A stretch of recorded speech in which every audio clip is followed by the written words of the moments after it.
मुख्यमंत्री के प्रधान सलाहकार आईटी, नवाचार, डिजिटल तकनीकी एवं गवर्नेंस गोकुल बुचेल ने कहा कि प्रदेश सरकार ने हमेशा तकनीक के प्रयोग को बढ़ावा दिया है और इसी सोच के साथ कार्य करते हुए ई सेवाओं को बढ़कर 275 तक पहुंचाया गया ताकि लोगों को घर बैठे सभी सेवाओं का लाभ उपलब्ध हो। उन्होंने कहा कि सरकार की प्राथमिकता टेक्नोलॉजी डिलीवरी है और इसी दिशा में कार्य करते हुए आने वाले समय में इन ई सेवाओं को और बढ़ाकर 300 से अधिक कर दिया जाएगा।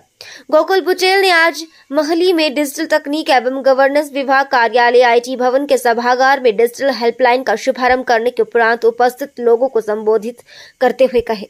इस डिजिटल हेल्पलाइन को सरकारी विभागों के अधिकारियों के लिए बनाया गया है ताकि लोगों को सेवा प्रदान करने में आ रही समस्याओं का निदान त्वरित किया जा सके। इस दौरान उन्होंने कहा कि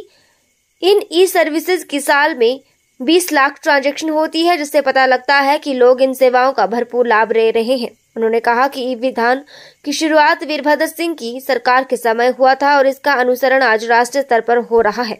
गोकुल बुचेल ने कहा कि सर्वे कार्य सरकार के लिए महत्वपूर्ण है क्योंकि नीति निर्धारण इसके बाद ही आरंभ होता है। उन्होंने कहा कि प्रदेश में 2 आईटी पार्क कांगड़ा और शिमला में बनाए जा रहे हैं ताकि प्रदेश के शिक्षित युवाओं को रोजगार के लिए अन्य राज्यों की ओर रुख न करना पड़े। उन्होंने कहा कि प्रदेश सरकार की प्राथमिकता बेरोजगार युवाओं को रोजगार उपलब्ध करवाना है।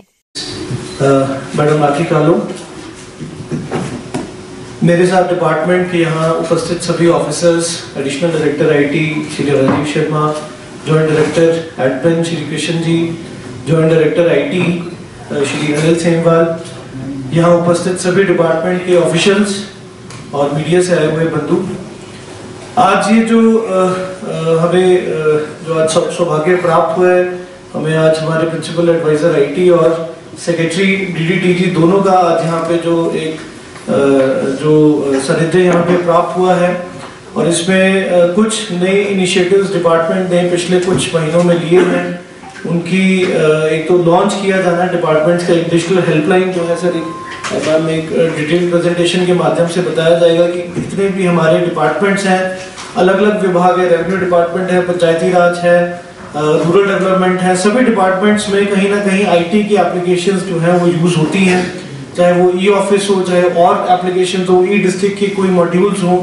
परंतु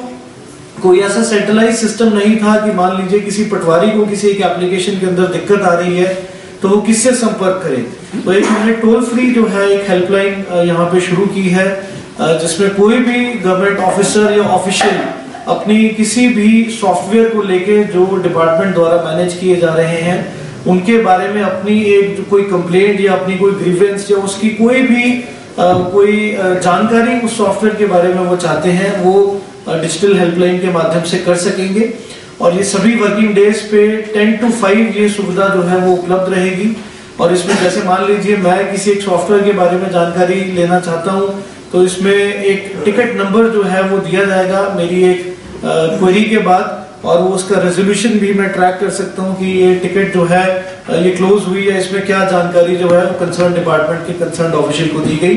तो इसका डिजिटल हेल्पलाइन का आज जो लॉन्च है माननीय प्रिंसिपल एडवाइजर महोदय और माननीय सेक्रेटरी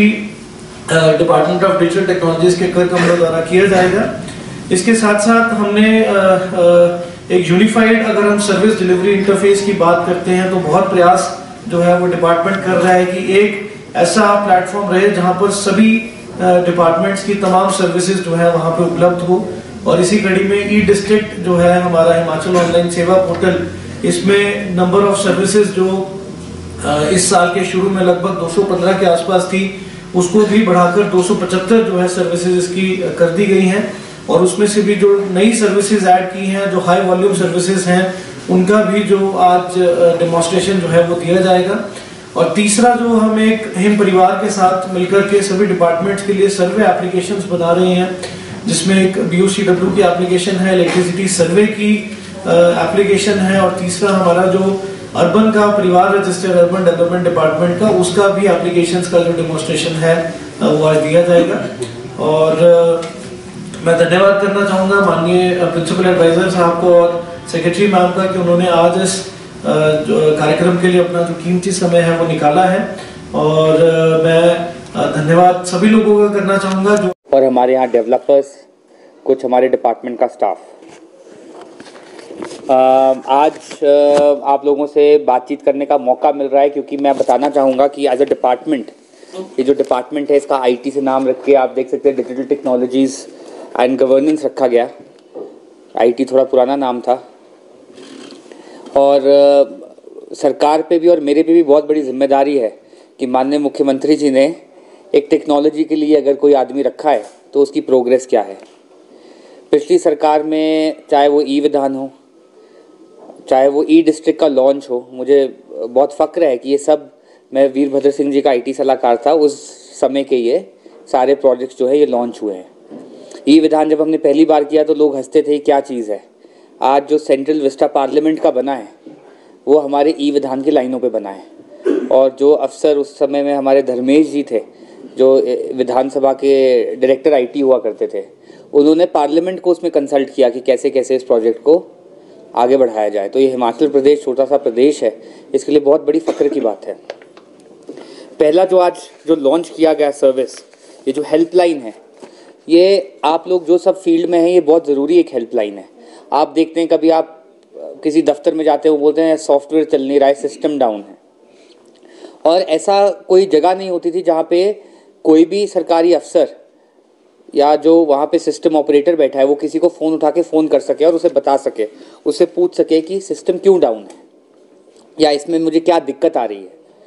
तो ये एक ऐसा लॉन्च किया गया है। बहुत लोगों ने ये भी पूछा है कि ये क्यों सिटीजन्स के लिए ओपन नहीं है, क्योंकि मुख्यमंत्री सेवा संकल्प जो एक हेल्पलाइन चल रही थी पिछली सरकार ने शुरू की थी, मगर अच्छी चीज़ थी तो इसलिए इस सरकार ने भी उसको कंटिन्यू किया है, तो वो सिटीजन्स के लिए है। तो आज उसका लॉन्च किया गया और इससे मुझे लगता है कि जो हमारे स्पेशली ज़िलों में और तहसीलों में जो दफ्तर हैं इन्हें बहुत इससे मदद मिलेगी और इन द एंड सिटीजन्स को ये जो सर्विसेज है ये मिलेंगी। दूसरी जो ई डिस्ट्रिक्ट की सर्विस है, मैं एक बात आपको बोलना चाहूँगा। आप देख सकते हैं कि ये सरकार की प्रायोरिटी टेक्नोलॉजी डिलीवरी पे कितनी ज़्यादा है। जहाँ 2015 में ये 51 सर्विसेज के साथ शुरू हुआ था और 2022 में 113 में पहुँचा, मतलब 18 से लेकर 22 तक लगभग 40 सर्विसेज इसमें ऐड की गई। मगर आप 23 और 24 में देखेंगे आज ये नंबर 275 पे है और आने वाले दिनों पे जो है ये जो नंबर है ये 300 350 टच कर जाएगा। दूसरी बात एक और बताना चाहूँगा, ये नहीं है कि ये सर्विसेज हम दे ही जा रहे हैं लोग यूज़ नहीं कर रहे हैं। आपको एक और चार्ट नेक्स्ट में आप जाएंगे तो नंबर ऑफ़ ट्रांजैक्शंस, लगभग 20 लाख ट्रांजैक्शंस इसमें साल की होती हैं, चाहे वो लोकमित्र केंद्र से होती हैं। कई जो टेक सेवी लोग हैं वो खुद ही जाकर, आजकल आप भी जो लोग हैं खुद ही जाकर अपना ऑनलाइन पर्चा निकाल ले रहे हैं, तो वो भी ट्रांजैक्शन इसमें काउंट होती है। और हम यही चाहते हैं कि आने वाले दिनों में यूट्यूब के माध्यम से, आप वेब चैनल्स के माध्यम से, अखबारों के माध्यम से हम इस पे वीडियोस बनाएं और लोगों को एजुकेट करें कि आप कैसे कैसे इन सर्विसेज को ले सकते हैं, क्योंकि लगभग ये जो 275 सर्विसेज हैं these are citizen centric services और आधे से ज़्यादा जनता को, इसीलिए हम आपके बीच आए हैं, पता ही नहीं है कि ये सर्विसेज ऑनलाइन है। लोकमित्र केंद्र का हमेशा ऑफकोर्स वो एक बिजनेस है, वो एक पर ट्रांजैक्शन आदमी को पैसा चार्ज करता है, तो वो ट्रांजैक्शन ज़रूर करता है। मगर अगर जो आदमी चाहे वो घर पे भी ये सर्विस यूज़ करके अपने घर के प्रिंटर से ये प्रिंट निकाल सकता है। जो थर्ड एप्लीकेशन उन्होंने बताई, जो हमारी सर्वे की एप्लीकेशन है, ये जो सर्वेज हैं सरकार के लिए बहुत महत्वपूर्ण है। सरकार की दिशा दशा, आज हम इलेक्ट्रिकल मीटर्स की सीडिंग किस लिए कर रहे हैं, क्योंकि जब हमारी सरकार बनी थी हमने एक वादा भी किया था, चुनाव में वादा किया था कि बिजली की कुछ यूनिट जो है वो फ्री दी जाएंगी। अब उस फ्री को देने के लिए पॉलिसी बनाने के लिए और किन लोगों को दी जाएंगी, अब हमारे पास एक सिस्टम अगले कुछ महीनों में लगभग तैयार है। हर एक आदमी का जो सोशल डेमोग्राफी है कि अत्यंत ज़रूरी ये जो चीज़ है ये किसके लिए है, किसकी कितनी कंजम्पशन है, एक घर में कितने मीटर लगे हैं, अगर एक आदमी है जिसने 9 किराएदार रखे हैं, उसी के नाम पे मीटर है, उसको कितनी सब्सिडी दी जानी चाहिए, ताकि जो असली हकदार है सब्सिडी का उसको सब्सिडी मिले और जो अपनी जेब से पे कर सकता है, जो सक्षम आदमी है वो। तो ये पॉलिसी मेकिंग में आपको मैं एग्जाम्पल दे रहा हूँ कि ये पॉलिसी मेकिंग में ये जो फाउंडेशन है ये यहाँ से रखी जाएगी। तो ये जो डिपार्टमेंट ऑफ डिजिटल टेक्नोलॉजीज़ है ये एक छोटा डिपार्टमेंट है, बट हर डिपार्टमेंट में इसकी एक छाप है। आज आप मीडिया के बंधु हैं, आप अपने